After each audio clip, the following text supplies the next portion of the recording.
Hello friends, मैं doctor Saroj Chahar और आज हम पढ़ेंगे स्टारफिश यानी एस्टेरिस का एक्सटर्नल स्ट्रक्चर। सबसे पहले हम लेते हैं क्लासिफिकेशन। फाइलम है इकाइनोडर्मेटा। इकाइनो का मतलब होता है स्पाइंस, डर्मा मतलब कांटे, डर्मा मतलब त्वचा, यानी त्वचा के ऊपर कांटेदार संरचना यानी स्पाइंस पाए जाते हैं। सुपर क्लास है एल यू थीरोजोआ। इसे जानबूझ करके मैंने ये नीचे शब्दों को तोड़ा है ताकि आप ये नाम याद रख सकें। एल यू थीरोजोआ में जो एनिमल्स आते हैं वो फ्री स्विमिंग के काइनोडर्मेटास होते हैं। क्लास है एस्टेरॉयडी। एस्टर मतलब होता है स्टार, यानी कि इनकी जो शेप है वो स्टार शेप के होते हैं। ऑर्डर है फॉर्सिप्यूलेटा। फॉर्सिप्यूलेटा क्योंकि फॉर्सिप शब्द आ रहा है इसमें इसमें छोटी छोटी चिमटी जैसी संरचनाएं पाई जाती हैं डॉर्सल और वेंट्रल दोनों साइड पे, जिनको कहते हैं जिनको कहते हैं पेडिसिलेरिया। तो इसीलिए इनका ऑर्डर है फॉर्सिप्यूलेटा और जीनस है एस्टेरिस। हैबिट एंड हैबिटाट, जैसा कि हमें पता है इकाइनोडर्मेटा के सभी सदस्य समुद्र में पाए जाते हैं, तो एक्सक्लूसिवली मैराइन है यानी समुद्र में पाए जाएंगे। स्टार शेप के हैं। कॉमन नेम है स्टार फिश या सी स्टार। ये रेत वाला जो इलाका होता है, किनारे पर रेत है और उस रेत वाले इलाके में ये पाए जाते हैं। और ये अपना जो वेंट्रल सरफेस है, इस वेंट्रल सरफेस के ऊपर इसके ट्यूफिट पाई जाती हैं। उन ट्यूफिट की सहायता से ये गमन करते हैं। इसका कभी कभी ज्वार भाटा के साथ में जो पानी समुद्र के किनारे से बाहर आ जाता है तो उस मिट्टी में भी छोटी छोटी स्टार फिशेस जो है वो देखने को मिल सकती हैं। एक्सटर्नल स्ट्रक्चर में हमें क्या क्या मेंशन करना है। सबसे पहले हम लिखेंगे शेप कैसी है स्टार शेप की। भुजाएं कितनी है? 5। समिति कैसी पाई जाती है? पंच अर्य पेंटा रेडियल समिति पाई जाती है। साइज कितनी होती है? 10 से 20 सेंटीमीटर, डिपेंड करता है कौन सी स्पीसीज है। दो सतह है इसमें, एक है वेंट्रल सरफेस और एक है डॉर्सल सरफेस। जो अधर सतह है उस अधर सतह चपटी होती है, जबकि जो पृष्ठ सतह होती है वो थोड़ी सी डोम शेप की होती है या कॉन्वेक्स शेप की होती है। और अधर सतह पर इसके माउथ पाया जाता है, इसलिए अधर सतह को यानी वेंट्रल सरफेस को ओरल सरफेस कहते हैं और डॉर्सल सरफेस को एबोरल सरफेस कहते हैं। ये जो पांचों भुजाएं हैं इनके बीच में एक सेंटर जो पार्ट पाया जाता है उसको कहते हैं सेंट्रल डिस्क। और इन भुजाओं में रीजनरेशन की कैपेसिटी होती है। यह हम इकाइनोडर्मेटा के कैरेक्टर में भी पढ़ चुके हैं कि इनके एनिमल्स में रीजनरेशन की कैपेसिटी पाई जाती है। अब हमें इसके डॉर्सल सरफेस पर जो ऑर्गन्स हैं वो और इसके वेंट्रल सरफेस पर जो ऑर्गन्स हैं वो उनको डिस्क्राइब करना है।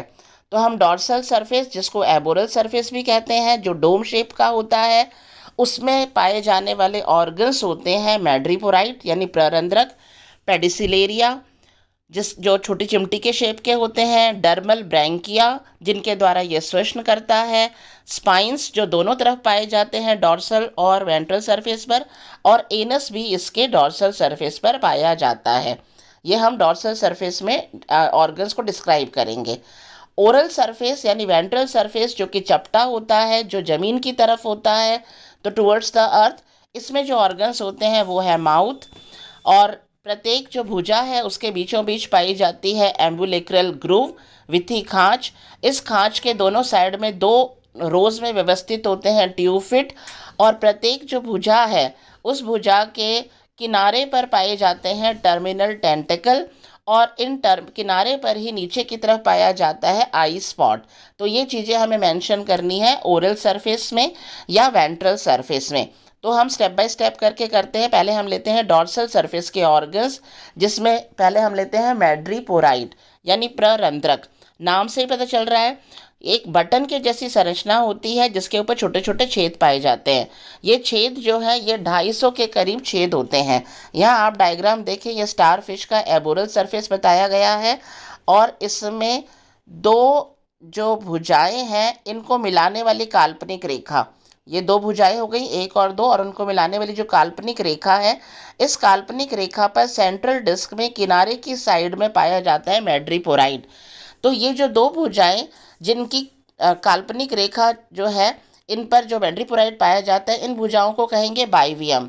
तो बची हुई जो तीन भुजाएं हैं इनको कहेंगे ट्राइवियम। तो मैड्रीपोराइट कहाँ पाया जाता है? तारामीन के अपमुखी तल पर यानी एबोरल सरफेस पर पाया जाता है। और भुजाओं के बीच एक अस्पष्ट केंद्रक बिंब पाई जाती है जिसको सेंट्रल डिस्क कहते हैं, इसके ही साइड में दो भुजाओं की जो काल्पनिक रेखा है उनके बीच में पाया जाता है मैड्रीपोराइट। उन दो भुजाओं को बाइबियम कहते हैं, बाकी तीन भुजाओं को ट्राइबियम कहते हैं। अब हम लेते हैं यहाँ पर मैड्रीपोराइट की संरचना।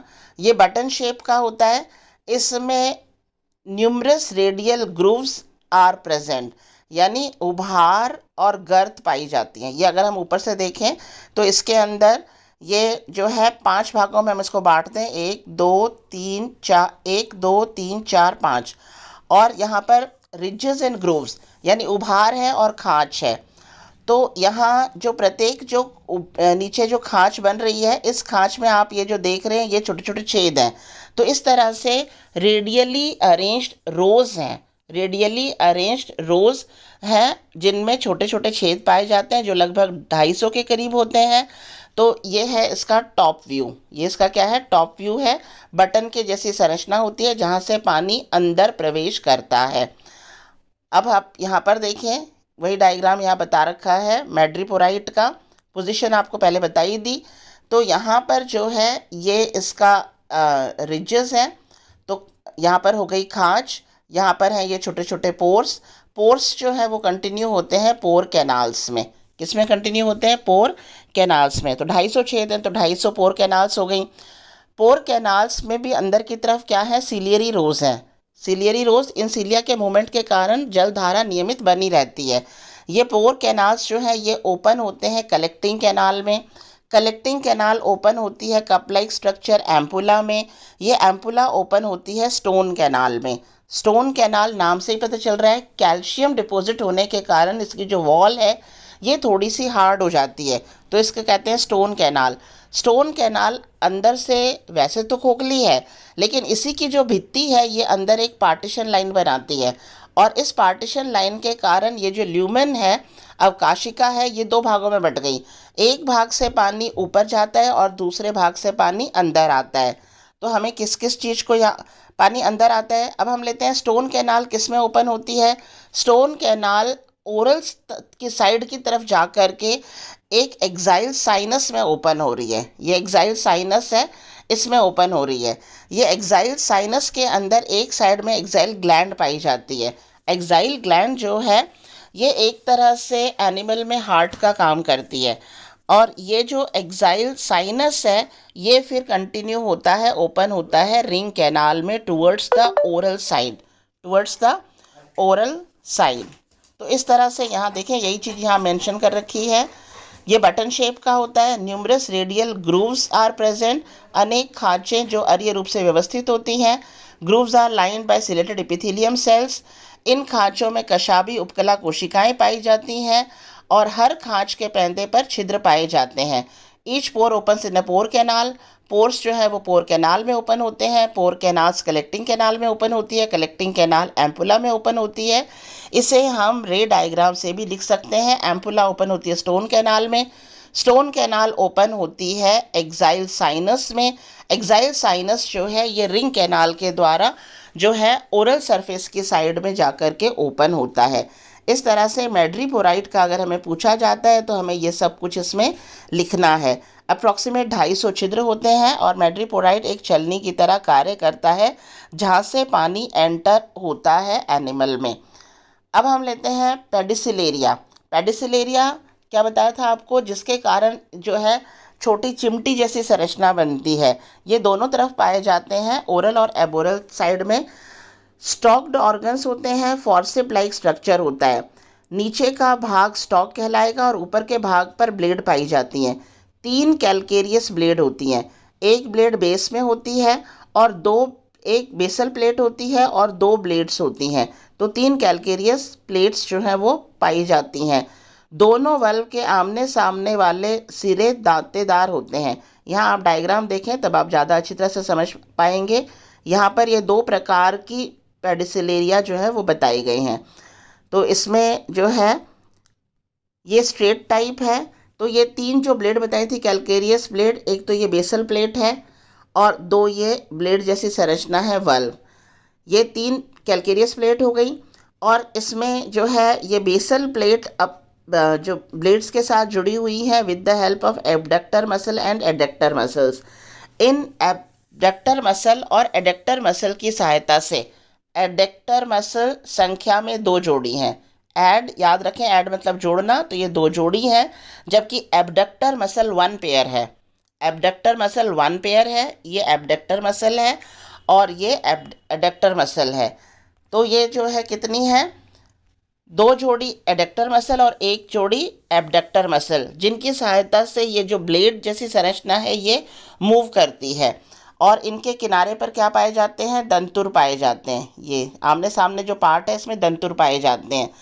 और इनका काम क्या है, ये एनिमल का जो डॉर्सल साइड है, तो डॉर्सल साइड में जो इसके श्वसनांग हैं, यानी कि इसमें जो डर्मल पेपिला है, उन डर्मल पेपिला को साफ रखने का काम है। उसके ऊपर यदि कोई मलबा वगैरह पड़ता है तो उसको उठाने का काम है, हटाने का काम है। और अगर वेंट्रल साइड में है तो वेंट्रल साइड में जो खांच है, तो एम्पिलिकल ग्रूव है, उस ग्रूव को साफ रखने का काम है इन पेडिसिलेरिया का। तो इसमें यहाँ देखें आप, दोनों वल्व के आमने सामने वाले सिरे दांतेदार होते हैं। 1 जोड़ी एबडक्टर मसल होता है, 2 जोड़ी एडक्टर मसल होता है, जिनकी सहायता से ब्लेड खुलती और बंद होती हैं। कितने टाइप के हैं, 2 टाइप के हैं, स्ट्रेट एंड क्रॉस टाइप। इसके अंदर जिसमें दोनों जो ब्लेड हैं वो आमने सामने हैं, ये आमने सामने है, तो ये क्या कहलाएगा, स्ट्रेट टाइप। और दूसरा वाला यहाँ देखें, इसमें जो ब्लेड है ये क्या है, कैंची की तरह क्रॉस संरचना में उपस्थित हैं, तो ये कहलाएगा क्रॉस्ड टाइप पेडिसिलेरिया। फंक्शन क्या है, शरीर के ऊपर पड़ने वाले मलबे को हटाने का इसका कार्य है, ताकि त्वचा पर पाए जाने वाले जो डर्मिल ब्रैंकिया है, यानी पेपुला है, जो श्वसनांग है, वो दब ना जाए, यानी वो साफ रहें। तो अगर हमें पेडिसिलेरिया पूछा जाता है तो हमें इसकी पोजीशन, इसकी शेप, दोनों टाइप और इनका कार्य मेंशन करना है। ये सबसे बाहर की तरफ जो है ये एपिडर्मिस है, ये क्या है, एपिडर्मिस हो गया। 3 ये ब्लेड बता देनी है। ये एडक्टर मसल है 2 जोड़ी, ये एबडक्टर मसल है 1 जोड़ी, ये बेसल प्लेट है, ये कनेक्टिव टिश्यू है, और ये इलास्टिक लिगामेंट्स हैं, जिनकी सहायता से ये अपनी अपनी पोजीशन पर बने रहते हैं। इस तरह से हमें ये दोनों डायग्राम बनाना है, इनकी पोजीशन और इनका कार्य पेडिसिलेरिया में बताना है। अब हम लेते हैं डर्मल ब्रैंकिया। डर्मल ब्रैंकिया या डर्मल पेपिला जो उसके श्वसनांग हैं, ये देह भित्ति की ही सरल खोखली पारदर्शी संकुचनशील बहिर्वृद्धियाँ हैं, यानी देह भित्ति ही बाहर की तरफ वृद्धि करती है और वो सरल खोखली पारदर्शी संकुचनशील बहिर्वृद्धियाँ हैं। यहाँ आप डायग्राम देखें, ये जो है ये बाहर की तरफ वृद्धि करे हुए है और इसमें सिलोमिक फ्लूइड है अंदर तक। इसके बाहर की तरफ भी सिलियरी सेल्स हैं और अंदर की तरफ भी सिलियरी सेल्स हैं। तो बाहर की तरफ के सिलियरी सेल्स का क्या फंक्शन है कि बाहर जो पानी है उस पानी को लगातार हटाते रहना, remove water from the outer surface, तो पानी का सर्कुलेशन बनाए रखना, मेंटेन्स वाटर करंट बाहर की तरफ। और अंदर की तरफ के जो सीलिया है इनका क्या कार्य है, अंदर जो सिलोमिक फ्लूइड है इसकी गति को बनाए रखना। तो जिस समय ये पानी ऊपर से क्रॉस हो रहा है तो वहीं पर ही जो है इनमें होता है exchange of oxygen and carbon dioxide bye diffusion method, यानी बाहर जो पानी है उस पानी में से ऑक्सीजन विसरण विधि के द्वारा सिलोमिक फ्लूइड में चला गया और उस ऑक्सीजन को सिलोमिक फ्लूइड बॉडी के डिफरेंट पार्ट्स पर जहाँ उसकी ज़रूरत है वहाँ उसको पहुँचा दिया जाता है और वहाँ से जो है कार्बन डाइऑक्साइड वापस पेपिला की तरफ लाई जाती है। और वहीं जो सिलोमिक फ्लूइड जो कार्बन डाइऑक्साइड ला रहा है बाकी ऑर्गन से, वो विसरण विधि के द्वारा बाहर चला जाता है। इस तरह से डर्मल पेपिला जो है ये रेस्पिरेटरी पार्ट है इस एनिमल का। तो इनर एंड आउटर मेम्ब्रेन दोनों सिलेटेड है। आउटर सरफेस के सिलिया का काम है remove water from outer surface, hence maintains water current. Inner surface का सिलिया का काम है रिमूव सिलोमिक फ्लूइड, यानी लगातार उसको मेंटेन करके रखना। Coelomic fluid transports oxygen to various parts and carries carbon dioxide to respiratory surface. Coelomic fluid उस ऑक्सीजन को शरीर के विभिन्न भागों तक पहुंचाता है और जो है कार्बन डाइऑक्साइड को रेस्पिरेटरी सरफेस तक लाने का काम होता है सिलोमिक फ्लूइड का। तो आप ये डायग्राम बनाकर इसकी पोजीशन और इसका कार्य यहाँ पर डर्मल पेपिला में बता सकते हैं। स्पाइंस जो है इसका एंडोस्केलेटन बना रहे हैं, क्योंकि ये किससे डेवलप हो रहे हैं, मीजोडर्म से। ये एक्टोडर्म से डेवलप नहीं होते हैं, तो डेवलप्स फ्रॉम मीजोडर्म। तो ये एंडो स्केलेटन बनाते हैं। स्पाइंस जो हैं ये रोज में व्यवस्थित होते हैं, क्रम में व्यवस्थित होते हैं, खूब सारे होते हैं, कुंद शेप के होते हैं, हुक शेप होते हैं, इमूवेबल होते हैं, कैलकेरियस होते हैं, और ये डॉर्सल साइड पर और वेंट्रल साइड पर दोनों साइड में पाए जाते हैं स्पाइंस। तो इस तरह से जो है हमें इसका ये हो गया एबोरल सरफेस। अब हम लेते हैं ओरल सरफेस। ओरल सरफेस जो कि वेंट्रल सरफेस है, तो ओरल सरफेस पर बिल्कुल सेंटर में पाया जाता है पंचकोणीय रंध्र। पंचकोणीय रंध्र जो है माउथ, माउथ जो है it is surrounded by peri oral membrane, यानी जो है पेरी ओरल मेम्ब्रेन से ये घिरा हुआ रहता है। इसके किनारों पर ओरल स्पाइंस पाए जाते हैं। यहाँ आप डायग्राम देखें, ये सेंट्रल डिस्क वाला डायग्राम बताया है और इसके अंदर ये माउथ है जो सेंटर वाले भाग में है, पंचकोणीय है, इसके बाहर पेरी ओरल मेम्ब्रेन है और इसके पांचों किनारों पर एक एक जोड़ी क्या है, ओरल स्पाइंस उपस्थित हैं। तो ये हो गया माउथ। माउथ के अंदर काफ़ी एक्सपेंड होने की क्षमता होती है। अब हम लेते हैं एम्बुलेक्रल ग्रूव। एम्बुलेक्रल ग्रूव कहाँ पाई जाती है? प्रत्येक आर्म जो है उसके सेंटर वाले भाग में, माउथ से लेकर के कहाँ तक, किनारे वाले भाग तक, ये है एम्बुलेक्रल ग्रूव। विथी खांच, विथी खांच के दोनों साइड में क्या पाई जाती हैं? ट्यूब फिट की दो दो रोज जो है वो पाई जाती हैं। और यहाँ ये प्रत्येक जो आर्म है इसके किनारे पर पाई जाती है टर्मिनल टेंटिकल, और इस टेंटिकल के टर्मिनल टेंटिकल और इसके अधर वाले भाग में पाया जाता है आई स्पॉट। इस तरह से हमें ये डायग्राम बनाना है कि जब हम ओरल सरफेस को बताएंगे तो हमें माउथ के बारे में डिस्क्राइब करना है, एम्बुलेक्रल ग्रूव के बारे में डिस्क्राइब करना है, टर्मिनल टेंटिकल और आई स्पॉट। टर्मिनल टेंटिकल जो है ये स्पर्श और सुगंध के प्रति जो है संवेदी होते हैं, और आई स्पॉट प्रकाश के प्रति संवेदी होता है। ट्यूब फिट दोनों साइड में दो रोज पाई जाती हैं एम्बुलेक्रल ग्रूव के, और ट्यूब फिट का मेन फंक्शन होता है लोकोमोशन। ठीक है, और ट्यूब फिट की सहायता से ही ये छोटे जो जीव जंतु होते हैं उनको पकड़ करके अपने माउथ की तरफ भी लेकर के आता है। तो इस तरह से हमें ये ओरल सरफेस के बारे में बताना है। This is all about the external structure of starfish. Thank you.